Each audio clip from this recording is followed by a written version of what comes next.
Саламатсыздар, урматтуу телекөрүүчүлөр, эфирде жумалык маалымат программасы анын алып мен Абайнур Большевиков. Алгач бул аптада катталган окуялардын кыскача түрмөгүнө назар салыңыздар.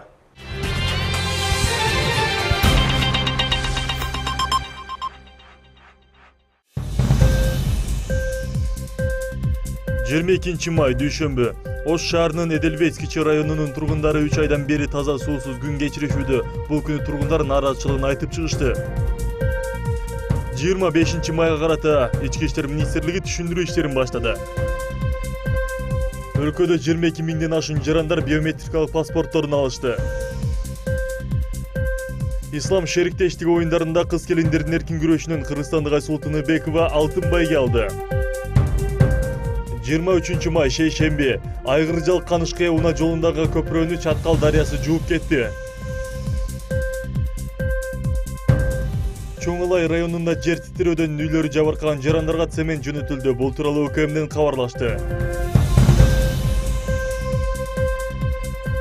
Кыргызстандын карызы 4 миллиард 160 миллион АКШ долларына жетти. Бул тууралуу Каржы министрлигинен билдиришти. Депутат Улан Примовдун демирчилиги менен Алайда кичи футбол аянтчасы ачылды. 24 май шаршемби. Чегарага жакын жайгашкан айылдарга өзгөчө статус бериши мүмкүн. Маалыматты парламенттин маалымат кызматы билдирди. Ошко жаңы 23 троллейбус алынып келинди. Бишкекте КМШ мамлекеттеринин коопсуздук жана атайын кызматтарынын башчыларынын жыйыны өттү. 25 май бейшемби. Бул күнү өлкөдө 2200дөн ашуун мектепте акыркы коңгуроо кагылды. Кыргыз Республикасынын Улуттук коопсуздук мамлекеттик комитетинин айрым кызматкерлери жаңы конуштуу болушту. Жол эрежелерин бузуулар жөнүндө билдирген жарандарга акы берилет. Бул тууралуу Коопсуздук кеңешинин инспектору Тимур Ташкулов билдирди. 26 май жума. Катуу жааган жамгырдан улам Баткен облусунда бир канча турак үйдү сел каптады. Кыргызстанда табият кырсыгынан жабыркагандарга евро биримдик 12 миллион сом бөлүп берет. Алмазбек Атамбаев Кыргызстан мусулмандарынын муфтии Максат Ажы Токтомушевди кабыл алды. Анда мамлекет башчысы муфтий аркылуу өлкөнүн бардык мусулмандарын ыйык ороз айынын башталышы менен куттуктады. Ош шаарында 107 каттамдагы коомдук транспорттун айдоочулары ороз айында элге акысыз кызмат көрсөтө тургандыктарын айтышты.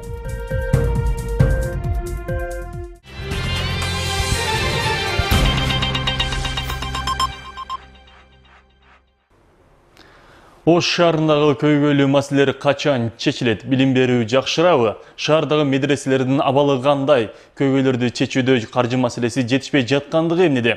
Ушул сыяктуу суроолордун тегерегинде бул жумада Ош шаар кеңешинин депутаттары кезектеги 8-сессиясын өткөрүштү. Күн тартибине 16 маселе коюлуп, эл өкүлдөрү жергиликтүү бийликтин отчетун укту. Бул тууралуу кесиптешим Чынарбек Алипбековдун материалында. Ош шаардык кеңешинин кезектеги жыйынында депутаттардын дээрлик бардыгы катышты. Тиешелүү адистер аткарылып жаткан иш-аракеттер тууралуу маалымат берип, айрым маселелерди көпчүлүк депутаттар бир добуштан колдоп беришти. Анткени менен Ош шаардык билим берүү башкармалыгы тарабынан жүргүзүлүп жаткан иш-аракеттер кызуу талкууну жаратты. Мектептердеги, бала бакчалардагы мыйзам бузуулар, билим сапатынын күн санап начарлап жатканын айткан эл өкүлдөрү бул үчүн эч ким жооп бербей жатканын белгилешти. Мына мен өзүмдүн иш жеримде мен эже бир тууган эже биргизди. 3 миң сомдон 9 миң сом акча. Дагы кандай факт керек сиздерге? Мына өткөндөгү комиссиянын текшерүүсүндө болгон сөз боюнча 14 килограмм еттин ордуна 7 килограмм 8 килограмм эт сатып тамак кылууда. Это факт эмеспи? Депутаттардын айтымында бир мектепте мыйзам бузган директордун жазасы башка бир мектепке директор болуу менен гана аяктайт. Ала албайсыз. Бир садиктин директорун иштеп алгандан көрө чыгарым жетекчи иштеп алган оңоюраак болуп калды. Бир мектептин директорун ала албайсыз. Анын кайсы кылган ишине башка садикке которуп коюңуздар. Доказательный жок эле. Аны иштен алып башка адам болсо болбойт. Жабар Жыйынтып сөгүш бердим. Эми кийинкиде иштен алат. Ош шаарындагы мектептерде 3 деген баа менен окуган балдардын саны 60% болсо, жалаң бешке окугандар 8% гана түзөт. Бул нерсе шаардагы окуучулардын дээрлик басымдуу бөлүгү начар окуйт дегендикти билдирет. Аны менен катар мыкты делген мектептерде окуучулардын көптүгүнөн башка мектептерде окуучу жетишпей жаткандыгы айтылды. Бала бакчаларда да ушул эле көрүнүш. Маселен 500 орундуу бала бакчада 1000дей бала тарбияланып келет. Мындан улам көпчүлүк учурда бир орундуу керебетке 2ден бала жаткырылат. Мисалы bir мектепте 1000 бала окуй турган болсо, ал жерде 2000 бала окуп атат. Ал эми кээ бир мектептерде 1000 бала окуш керек болсо, ал жерде 700 бала окуп атат. Эмне үчүн? Себеби дегенде кээ бир мектептердеги мугалимдердин жетишсиздиги, тарбиянын жакшы эместиги, ошол эле мезгилде билим берүүнүн сапаты жакшы эместиги, ошол эле мезгилде баягы орус тилинин жоктугу мына шаардагы негизги борбордогу мына Кирова, Макаренко сыяктуу мектептерге агылып келип, ашыгы менен окуп аткандыгы бул проблема. Анан балдарыбыз бала бакчаларда бир кроватьта азыр мына коронанын жетекчиси өзү мойнуна алып, 3төн жаткан балдар бар да. Бул кандай тарбия? Бул гигиеналык жактан, санитарлык нормалык жактан эчтекеден талаптарга жооп бере албайт. Жыйындын жүрүшүндө жеке турак жай куруу үчүн үлүш жерлердин берилбей токтоп калганы, ипотекага берилип жаткан үйлөрдүн аздыгы да талкуу жаратты. Маалыматка караганда жер үлүшүнө жана батир алууга шаар боюнча 19629 адам арыз менен кайрылган. Андан сырткары 456 үй бүлө материалдык каражатын табууга мүмкүнчүлүгү жок экендигин айтып, бекер үй берүүнү өтүнүшкөн. Бирок мэрия тарабынан бекер берилүүчү турак жайлар каралган эмес. Ал эми өкмөт тарабынан ипотека үчүн 362 гана батир бөлүнүп, 348 мамлекеттик кызматкерлерге берилген. Жакын аралыкта биз жана жаңы доор аталышында деги эле мындан кийин жана ипотекалык шартта түшкөн акча каражаттарын кошумча батирлерди куруу менен келечекте турак жай маселесин чечүүнү, же болбосо шаарыбызды горизонталдык биз вертикалдык өстүрүүнү максат кылып иш алып барып атабыз. Ушул багытта эгер иш чараны механизмди жүргүзүп калсак, анда бул маселе узак мөөнөттүү иш болуп, жарандар турак жай менен камсыз маселеси белгилүү бир деңгээлде чечилип, ошол эле мезгилде шаарыбыздагы турак жайлардын баасын көзөмөлдөп кармап турууга да мүмкүнчүлүк түзөт деп ойлоп атабыз. Жыйында аймактык кеңештерде иштеп жаткандардын айлык акысынын аздыгы да талкууга коюлду. Эл өкүлдөрүнүн айтымында маяна өлчөмүнүн аздыгы мыкты адистердин жеке менчик ишканаларды иштөөгө же чет өлкөгө кетүүгө аргасыз кылууда. Мен бир дагы иш чараны көрө элекмин. Аймактык кеңештердин колдоосуз, алардын катышуусу болбогон бир дагы иш чара жок да. Бул аймактык кеңештер бул бир гана техникалык гана уюштуруу гана иштерин жасабастан, булардын идеологиялык дагы мааниси бар да.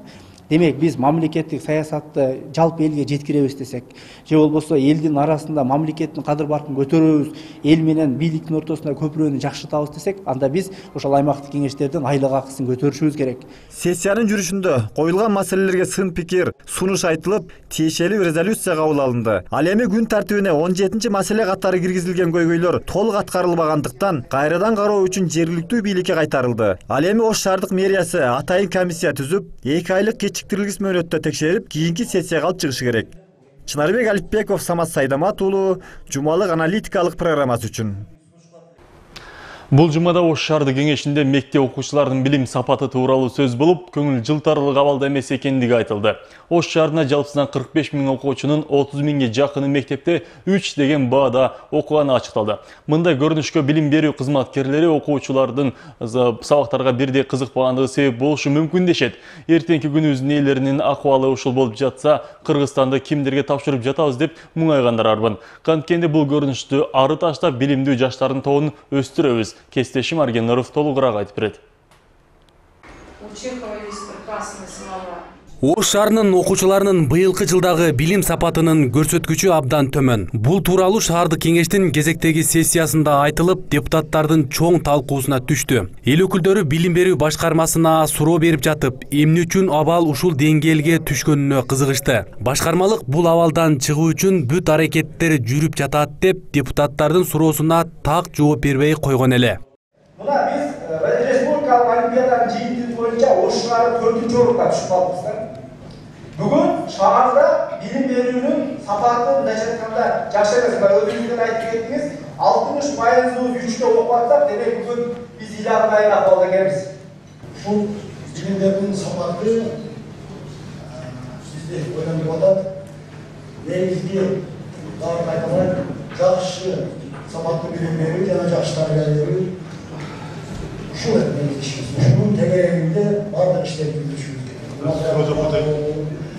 Ош шаардык билим берүү башкармалыгынын мурунку башчысы Куштарбек Кимсанов кызматтан кеткен соң мекемени жарым жылдан ашуун анын орун басары башкарган. Шаардык кеңештеги талкууга түшкөн билим сапатынын начардыгын депутаттар бир топко чейин башкармалыкта жетекчинин жоктугу менен байланыштырган. Башкармалыктын башкы адиси Бектурсун Көкөновдун айтымында башчынын жоктугу билим сапатына эч кандай залакасын тийгизген эмес. Ал кошумчалагандай окуучулар мурунтан бери ушул абалда эле келе атышат. Башкача айтканда, үч алгандар мурун деле бар болчу. Болгону эми гана депутаттар жыйынга алып чыгып, шаардана кылып жатышат. Анан кийин билим сапатын жогорулатуунун мониторинг иштелип чыккан. Бул мектептерде жүргүзүлүп атат. Ол жыйынтык боюнча мектептин алдына илинет, ата-энелер да таанышып, азыр көрүп атышат. Баласы кандай окуп атканды мектепке келип туруп көрүп кетип аткандар бар. Бул процесстер азыр 20-чы мектепте, 52-чи мектепте, 32-чи мектепте, 3-чү мектепте ачык уже жолго коюлуп калган. Эми ушул аркылуу бардык мектептерде уже жайылтылып ушул иштер аткарылып атат. Мониторингтин негизинде окуучу өзүн дагы бир аз үй алыш керек да, илинип турса, үч алып калган болсо, ошонун экинчи жагын да алып атабыз. Кээ бирлерине катуу тийиши мүмкүн, мен үчүн ушундай илип коюпсуңар деп. Ал ошо намыстанып окусун деп туруп, ошолорго жардам дагы бар мугалимдер тарабынан, үйүндө дагы окуп, ишине тырышып окусун деген максаттар жүргүзүлүп атат. Башкармалыктан билдиргендей, көпчүлүк 3 алган окуучулардын арасында бир сабактан бир эле жолу 3 алып калгандар кездешет. Эгер пайыз менен эсептесе, жалаң 3кө окугандар 25% гана түзөт. 2016-17 жылдагы окуу жылынын 3-чейрегинде Ош шаарында 45 000 окуучудан экзамен алынган. Алардын ичинен 2 баа алгандар 912, 3 баа алгандар 28 000, 4 баа алгандар 13 000ден ашуун, 5 баа алгандар 3756.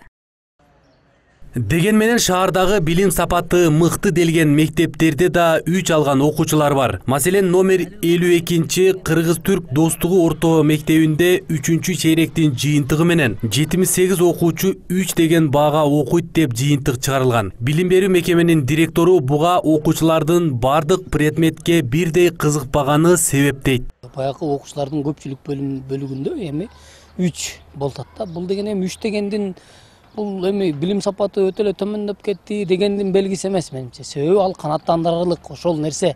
Мисалы, бир окуучу мисалы бардык сабактан 3 эмес да.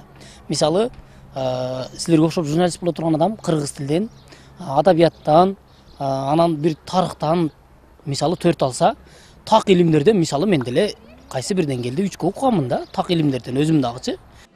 Мелис Мусулмановдун логикасын уласак, бала өзү кызыккан сабакты гана 5ке окуйт. Демек аны башка предметтер менен чалдыктырбай, өзү тандаган предметин тереңдетип окутуу керек. Өткөн жумада Ош шаарында балага дал ошол өзү жөндөмү бар сабакты окутуу керек деген окуу системасын киргизели деген талкуу болгон. Ага жогорку кеңештин депутаттарынан тартып шаардагы бардык мектеп жетекчилери катышкан. Чогулуштан соң алар эркин окутуу системасы тууралуу ар кандай ойдо калышкан. Айрым мугалимдер азыркы системада балага аябагандай оор жүк жүктөлгөнүн моюндашкан. Ал жерде мугалим багыт берүүчү.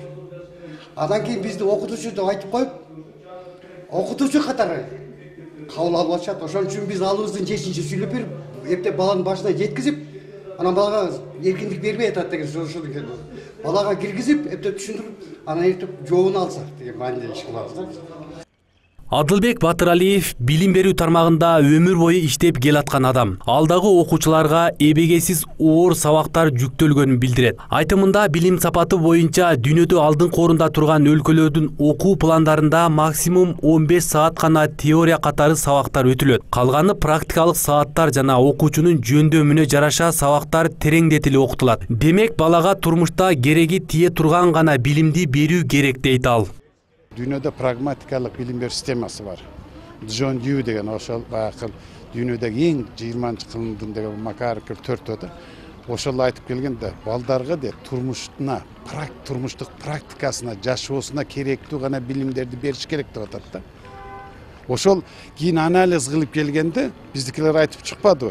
Көп эсептер мына турмушка пайдаланган компетенттүүлүк үчүн биздики теорияга кирип кеткен да. Өтө теория көп. Мына кара Geçen ele televizordan okup 11 yıl okudum da men даже bir söz bilmedim. Nan berip koyçu kursağım açtı degen sözü bilmedim de oda. Ay üçün şuncha akça keltirip ketedi. Men leksiyalarda aytmaytam, bu tuura emes. Men uchun sebeplerdi aytam, mana aşıkça mınday nemelerdi girgizip koyat da. Bu mekteptin günü ошо программа түзүп туруп, ana стандарт түзгөндөр көп баягы турмушка пайдасыздарды киргизип атат. Педагог кошумчалагандай, мектептерде орус тили жана англис тили мугалимдеринин көпчүлүгү ушул тилдерде эркин сүйлөй албайт. Бул деген сөз кыргыз билим берүү системасын алмаштыруу же жаңылоо керек дегенди билдирет. Маалыматка караганда, билим берүү тармагына мамлекет казынасынан 5тен 1 бөлүгү коротулат. Бирок коомчулук каражат коротуп, 11 жыл мектепте билим берип, жыйынтыгында чет тил билбеген мигранттардын тобун гана пайда кылып жатышат деп сынга алып келишет. Арген Нуров, Шахрух Иминжанов, жумалык аналитикалык программасы. Ош шаарынын Эделбейс кичи районунун тургундары 3 айдан бери таза суусуз күн кечиришүүдө. 300гө жакын атуу жашаган аймакта суу көйгөйү бир топ жылдан бери чечилбей келет. Ошол эле учурда аймакта билим берүү мекемелери да жок. Ар тармактуу көйгөйлөр менен жашап келе жаткан жашоочулардын абалынан Гүлмайрам Рахманбердиева кабар алган. Эделбейс деп аталган бул аймакка жарандар келе беришпейт. Анткени айылга бардык эле унак каттай албайт. Жергиликтүүлөрдүн көйгөйү бул эле эмес, эң негизгиси ичүүгө суу жок. Андыктан жамгыр жааган күн айылдыктар үчүн майрам болот. Тамчы суу калтырбай турмуш тиричилигине керектешет. Эже сууну ошо каяка кетип атасыз, каяктан алып келесиздер суу жок болсо? Мен суубуз жок. Мына дарыяга түшүп кетип атам челек менен алып чыкканга. Былтыр бул жерге суу чыкчу эле, быйыл мына 3 айдан бери суу жок. Баары жогубуз куурап бүттү. Суу жоктун айынан ошо жактан суу көтөрүп чыгам дарыядан азыр. Канча алыстыктан? Бир 2-3 километр бар. Ошондон алып чыгабыз. Эшеги барлар эшекти артып чыгат. Эшеги жоктор ушинтип көтөрүп чыгып ичип турабыз. Эми ушинтип кыйналып калдык суудан. Айыл негизделгенден бери Ош шаарынын карамагында Т совет учурунда эң сонун жай болгон. Суулар шаркырап агып, эс алууга мыкты аймак эле. Мындан 15-20 жыл мурун дал ушул жерде суу сакталып турган. Ал учурда айылдыктар суудан такыр кыйналбай, турмуш тиричилиги үчүн кеңири пайдаланышкан. Бирок убакыт өтүп, заман өзгөрдү. Жашоочулардын айтымында иштеп турган суу сактагычты сатып түгөтүштү. Ошондон улам айылда чоң суу көйгөйү жаралды. Андан кийин алар 2,5 чарчы метр алыстыктагы каналдан электр энергиясынын жардамында өткөргүч менен суу алып чыгышкан. Жергиликтүүлөр билдиргендей, алар электрге өз убагында каражат төгүп турушса деле 2011 жылдан бери белгисиз түрдө карыздар 150 000 сомго жакындаган. Айына азыр Биз бир айда азыр 4 жолу гана суу ичебиз. Ар биринде 10 киловаттан электр иштетилет. Ошондо эсептегенде эч канча деле сумма болбойт. Ал эми ал мезгилде 2011-2012 жылдары бир айда бир жолу гана суу ичип келгенбиз. Анан ошого эле 70 000 сом карыз кылышып койгон. Кийин ал суммага пайыздар кошулуп 140 000 болуп кетип жатат. Такие долги деньги. Суу көйгөйү эң биринчи электрге байланыштуу. Ага уда эле электр мамынчаларында да тынымсыз авариялык учурлар болуп турат. Бирок эч кандай кабар алган кызмат жок дешет жергиликтүүлөр. Бир столба чырып калган экен, чакырсак жок. Свет өчүрүп коюп, биринде эле свет болгон жок. Өзүбүз оңдодук, опора коюп. Оңдосок ошондо да келишпейт. Чакырсаң келбейт. Эмне кылыш керек билбейм, булар мамлекеттин айлык алгандан кийин иштеш керек да. Ал эми карыз делип келген дүмүрчөк боюнча айыл тургундары топтолуп, мал мүлкүнөн сатышып 148 000 сом төлөшкөн. Аны далилдеген кагаздары бар. Бирок каражат ошо электро ишканасынын казынасына эмнегедир түшпөй калган. Азыр маселе ушунда. Бул боюнча ишкана жетекчилиги кызматтык териштирүү иштери жүргүзүлөөрүн маалымдайт. Андан сырткары биз бул маселе боюнча сразу эле силерге бир тараптуу жооп бере албайбыз. Эгерде кызматтан кыянаттыгы менен пайдаланса балдарыбыз, же болбосо ошол эле электр энергиянын пайдалануу эрежелеринин бузулгандыгынан дагы туура эмес боло турган болсо, ал биздин жумушчуларыбыз, биздин инспекторлорубуз кылган ошо жумушуна карап туруп жообун беришет. Көп жылга уланган мындай арыздануунун жыйынтыгында иликтөө иштери жүргүзүлүп бүткөнгө чейин Эделбейс кичи шаарчасынын тургундарына суу өткөргүчтөрү үчүн убактылуу электр берилип турмакчы болгон эле. Бирок айтылган сөздөн бир жума убакыт өткөнүнө карабай, аймакка суу үчүн электр энергиясы дале берилген жок. Башка көйгөйлөрү боюнча айыл эли айта берип чарчашкандыгын айтышат. мектеп жоқ, садик жоқ. Анан бұл жерде балдар вообще мектепке деле барбайт. Кышында каруулуу жайда аябай. 10 километр барышқа бара албайт балдар. Жол аварийном состоянии. Кече күнү сел келип жолду көрдүңүздөр. Жолду сел алып кеткен. Жергиликтүү бийлик бул аймактын жашоочуларынын чындыгында көйгөйү көптүгүн мойнуна алышат. Бирок анын баарын бир убакта чечүү мүмкүн эмес деген акырындап кезектеп маселелер кароого алынып жаткандыгын билдирет. Кармакта жашаган тургундарыбыздын пропискасы, учеттору жок.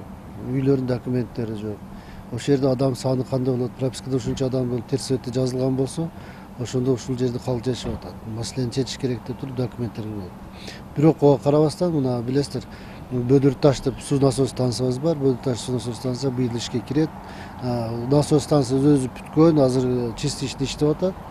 Бирок үстүдөгү баягы суу сактагыч кампасын ошону ремонт кылып атабыз. Ремонт кылып бүтөрү менен ошол суу берилет. Жолдорду азыркы күндө ушул мына май айдан баштап шагылдоо болуп атат. Ошол тизмеге кирген. Туулгандан шаардык болбосо да ар кайсы райондордон көчүп келип жашап жаткан жарандардын абалы чындыгында көңүл оорутарлык. Кадимки алыскы жайлоодогудай көрүнүш. Андыктан аймак шаар карамагында болгондон соң аларга да шаардыктарча мамиле болсо. Гүлмайрам Рахманбердиева, Кудайберди Дыйканов, Самат Сайдамат уулу, Жумалык маалымат аналитикалык программасы үчүн. Сиздер Жумалык маалымат программасын көрдүңүздөр. Келе жаткан аптабызды жалаң гана жагымдуу окуялар камтысын. Саламатта калыңыздар.